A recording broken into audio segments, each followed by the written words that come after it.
नमस्कार दोस्तों, आपका स्वागत है हमारे चैनल फोकस विद अस में और मैं हूं पंकज। पहले तो मैं माफ़ी मांगना चाहूँगा कि अभी तक जो भी आपके इम्पोर्टेंट चाहे काउंसलिंग के थे उसके रिगार्डिंग वीडियोस नहीं आ पा रहे थे। कुछ प्रॉब्लम थी, यानी कि घर के इश्यूज़ थे, उसको ठीक करने में कुछ टाइम लगा, अभी भी चल रहा है। लेकिन फिर भी मैं आपके लिए अब डेली वीडियोस लाता रहूँगा जिसमें हम आपके काउंसलिंग के द्वारा जितनी भी प्रोसीजर हो रही है, कहाँ पे कौन सी काउंसलिंग होनी है, कहाँ पे कोई प्रॉब्लम हो रही है, या कितनी भी आपके क्वेश्चंस हो, क्यूरीज हो, आप हमें कमेंट कर सकते हैं जिसके आंसर्स हम आपको जल्दी से जल्दी प्रोवाइड करने की कोशिश करेंगे। ठीक है, तो अभी हम इसका पहले इस वीडियो में देखेंगे पहले प्रोस्पेक्टस, फिर उसके बाद काउंसलिंग प्रोसीजर। और सबसे ज़्यादा डाउट हो रही है वो हो रही है कि ट्रांसफ़र कैसे होगा, या ट्रांसफ़रिंग आपका जो हो रहा है यानी कि फ़र्स्ट में होगा या लास्ट में होगा या बीच में होगा। इस सारे के रिगार्डिंग आपका सारे डाउट क्लियर करने वाला हूँ। तो स्टार्ट टू एंड तक देखिएगा जिससे आपके कोई भी पॉइंट मिस ना हो। ठीक है, तो यहाँ पे मैंने खोल ली है ये निमी ऑनलाइन एडमिशन, यानी कि एक वेबसाइट खोल ली है, चेन्नई की ऑफिशियल वेबसाइट CITs की। यहाँ पे देखिए आपके मिल जाते हैं examination centre, eligibility, qualification, downloads और CITS काउंसलिंग प्रोसीजर। डाउनलोड्स में देखिए ये क्या होता है, ये आपका प्रोस्पेक्टस होता है कि कहाँ पे कितनी सीटें हैं। सपोज़ अगर आपने अभी फर्स्ट काउंसलिंग के लिए अप्लाई किया होगा, फर्स्ट काउंसलिंग जो आपकी स्टार्ट हुई थी 18 से स्टार्ट हुई थी, जब में रजिस्ट्रेशन मांगा गया था, उसके बाद 19 को आपका लॉक हो गया। उसके बाद आपका जो है आज प्रोसीजर चल रहा है काउंसलिंग का, जो भी डॉक्यूमेंट वेरिफिकेशन कराएंगे, इसे प्रोविजनल एडमिशन बोलेंगे। ये सब अभी हम जस्ट थोड़ी देर में देखेंगे कि क्या प्रोविजनल एडमिशन होता है, क्या फाइनल एडमिशन होता है, ये सब देखेंगे। तो उसके बाद क्या होगा, फिर ट्रांसफ़र होगा। तो उसका जो प्रोस्पेक्टस है कि कहाँ पे कितनी सीटें अवेलेबल हैं, वो आपको यहाँ पे देखने को मिल जाएंगी। जैसे मैं इसको भी ओपन कर लेता हूँ।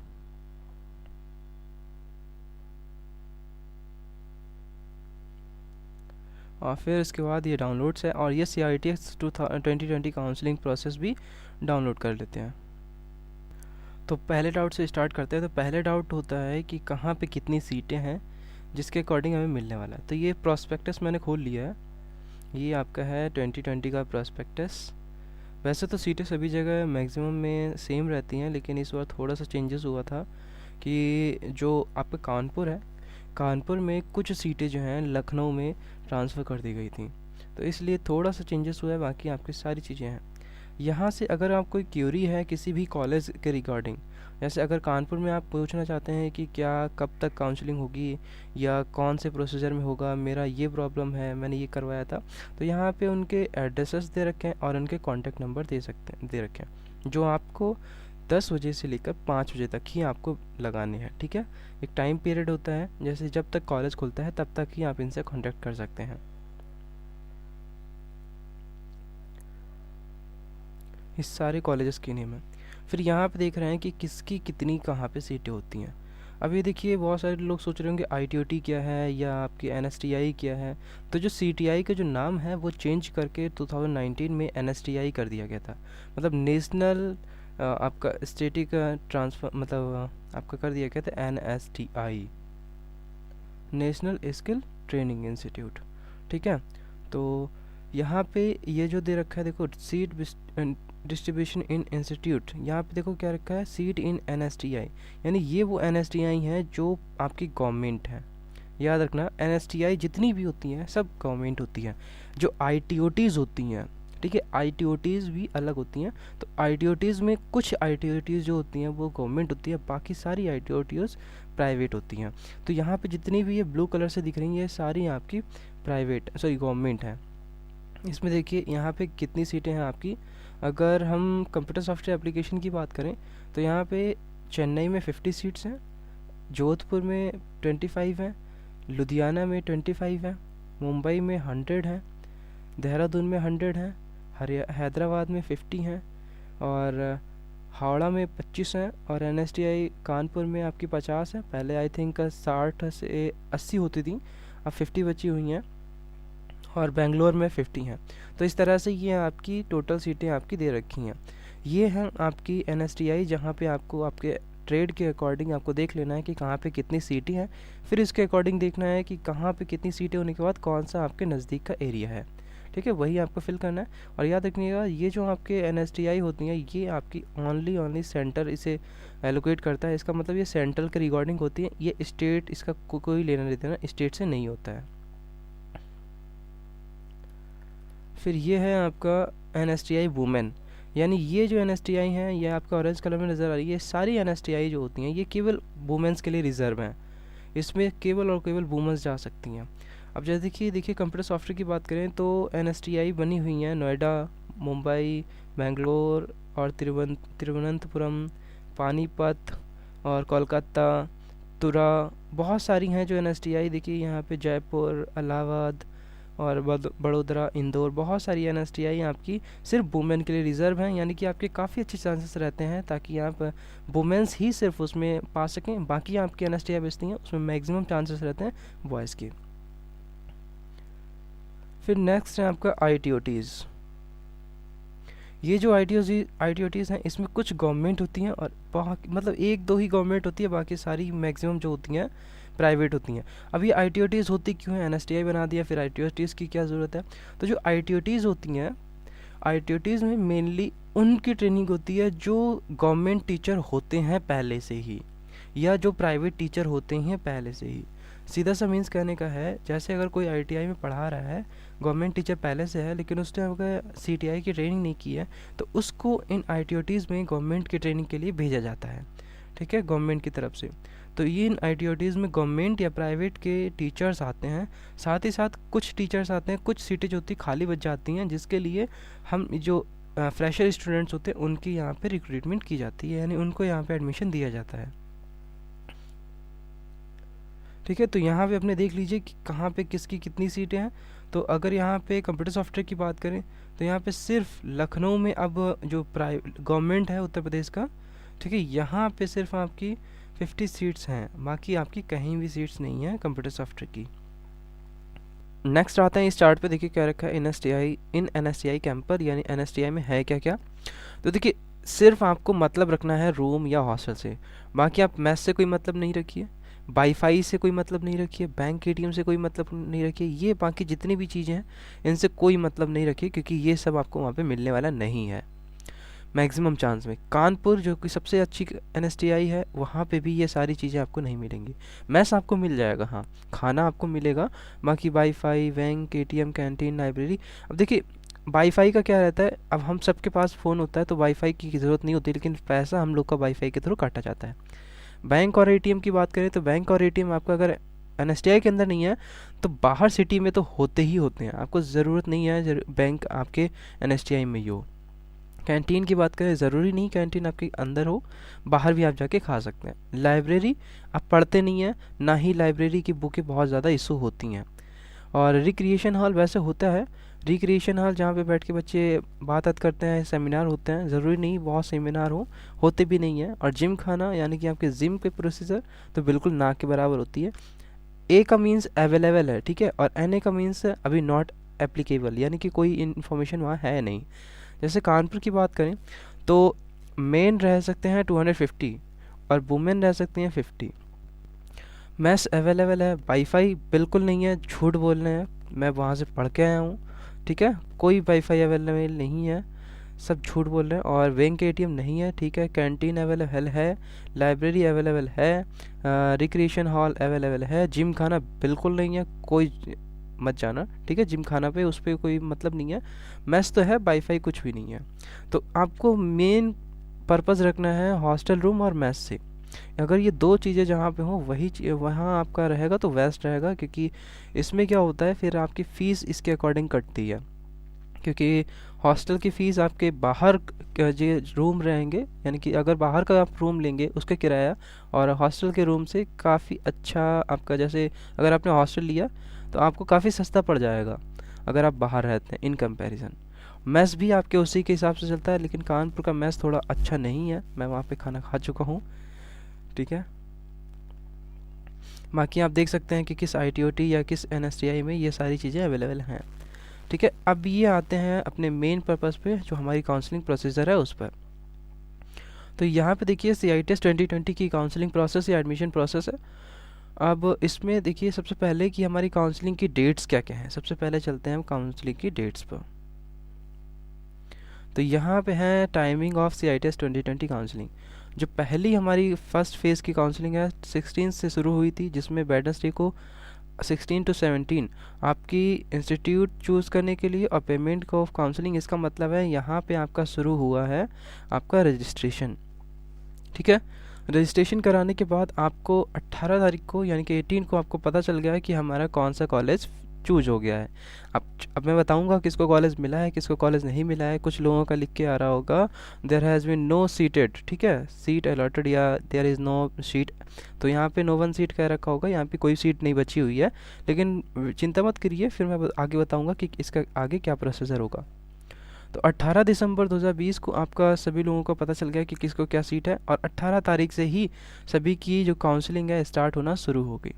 अब इसमें काउंसलिंग की प्रोसेस क्या है, देखिए 18 तारीख से जो 18 और 19 2 तारीख को काउंसलिंग के लिए प्रोविजनल एडमिशन होगा। प्रोविजनल एडमिशन का मतलब है अभी कोविड-19 चल रहा है, तो इन्होंने क्या किया है, आप अपने नियरेस्ट जो भी आपका आसपास की हो, जो भी जहाँ पे आप जा सकते हो, यही नहीं कि अगर आपने चेन्नई में डाला है तो आप चेन्नई ही जाएंगे। आप कानपुर में अगर रहते हैं तो कानपुर में अपना एडमिशन करा सकते हैं, प्रोविजनल एडमिशन। और जब कॉलेज खुलेंगे तब आपको सारे ओरिजिनल डॉक्यूमेंट लेके चेन्नई जाना पड़ेगा। ठीक है, यहाँ पे प्रोविजनल का सीधा सा मीन्स है कि आप यहाँ पे जाइए और अपनी सीट बुक कर लीजिए कि हाँ हम वहाँ पे एडमिशन लेने के लिए तैयार हैं। ठीक है, तो यहाँ पे 18 से 19 के बीच आपको जाना है, अपेयर होना है कैंडिडेट को, अपने सारे डॉक्यूमेंट ले जाने हैं, वेरिफिकेशन कराना है और प्रोविजनल एडमिशन ले लेना है। अब क्या होगा, बहुत सारे सेकंड स्टूडेंट का मीन्स है कि अगर हमने फर्स्ट में काउंसलिंग करवा ली कि हमें सेकंड राउंड में चांस मिलेगा या नहीं मिलेगा, या फिर हमारी जो इच्छा थी कि हमें कानपुर मिल जाए और हमें मिल रहा है देहरादून या मिल रहा है मुंबई, हम चाहते हैं कि कानपुर मिले।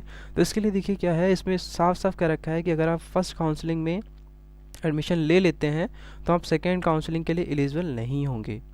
ठीक है, लेकिन आपके पास एक चांस है, रुक जाइए, आपके पास एक चांस है कि आप जो है सिर्फ ट्रांसफ़र प्रोसेस को अप्लाई कर सकते हैं। यानी कि आपने अगर एडमिशन ले लिया है फर्स्ट काउंसलिंग में, प्रोविजनल एडमिशन करा लिया है देहरादून का या चेन्नई का, और आप चाहते हैं कि मैं कानपुर में ही लेना चाहता था, तो सबसे पहले क्या होगा, जो भी आपकी रैंक थी, और जैसे ही काउंसलिंग हो जाएगी 19 तक तो सभी को पता चल जाएगा कि कहाँ पे कितना हुआ है। अब अगर कोई सीट कानपुर में बच जाती है, सपोज़ जैसे मान लिया सपोज़ 2 सीटें जो EWS जनरल कोटा के लिए थी, अब 2 सीटों में अगर एक ही सीट फिल होती है और एक सीट बच जाती है, तो वो एक सीट जो है 20 तारीख को ओपन कर दी जाएगी फॉर काउंसलिंग या सॉरी ट्रांसफ़र के लिए। ठीक है, यानी कि फर्स्ट काउंसलिंग के अंदर ही आपका ट्रांसफ़र भी हो जाएगा। तो पूरी बात समझ गए आप कि आपको क्या करना होगा, 20 यानी कि 19 को तो आपने क्या कर लिया, सारे डॉक्यूमेंट वेरिफिकेशन करा लिया, और 19 तक सारे आपकी चीज़ें पता चल जाएंगी कि आपका काउंसलिंग होगा नहीं होगा, और 19 को ही आपका मेनली पता चल जाएगा कि कहाँ पे कितनी सीटें बची हुई हैं। ठीक है, फिर उसके बाद 20 को ये डिक्लेयर कर देंगे कि आप ट्रांसफ़र प्रोसेस कर दो, और एक ही दिन के अंदर, ठीक है, एक ही दिन के अंदर आपके ट्रांसफ़र के लिए आपको सारा डॉक्यूमेंट जो भी होगा प्रोसेस करना होगा। इसके लिए एक नया लिंक खुलेगा ट्रांसफ़र के लिए फर्स्ट फेज़ के लिए केवल, और याद रखना केवल ट्रांसफ़र उन्हीं के लिए खुलेगा जिन्होंने एडमिशन ले लिया है। जिन्होंने एडमिशन नहीं लिया है वो जाएंगे सेकंड काउंसलिंग में। ठीक है, सेकंड काउंसलिंग में जाएंगे। तो देखिए 20 को जो संडे है उसमें क्या होगा, ट्रांसफ़र प्रोसेस होगी। जिन्होंने प्रोविजनल एडमिट हो गए हैं, जो उन्होंने प्रोविजनल एडमिशन ले लिया है, वही ये चांस पाएंगे। वो क्या करेंगे, अपना चूज़ करेंगे कि हाँ चूज़ करेंगे कि हमको ये चाहिए है या यहाँ पे ट्रांसफ़र कराना है। बहुत सारे लोग ट्रांसफ़र कराते हैं, तो सब चाहेंगे कि यहाँ पे ट्रांसफ़र कराना है, यहाँ पे ट्रांसफ़र कराना है, और 20 को ये सब ट्रांसफ़र कर देंगे एक दिन के अंदर अंदर। और अगर जिसका ट्रांसफ़र होने को होगा वो पता चल जाएगा 21 को, यानी मंडे को पता चल जाएगा कि किसका ट्रांसफ़र हुआ है या किसका ट्रांसफ़र नहीं हुआ है। ठीक है, क्योंकि सीटों के अपॉन होगा, और सीटों में भी ये होगा कि किसकी रैंकिंग अच्छी है, किसके मार्क्स अच्छे हैं, उस पर होगा। ठीक है, ऐसे नहीं होगा कि सिर्फ ट्रांसफ़र करा दिया। जैसे कानपुर में 2 सीटें हैं, 2 सीटें बची हुई हैं, और कराने वाले 8 हैं या 10 हैं या 20 हैं, तो सारे तो लेंगे, लेकिन उसमें भी रैंकिंग बनेगी और उसके हिसाब से आपका काउंसलिंग हो जाएगा।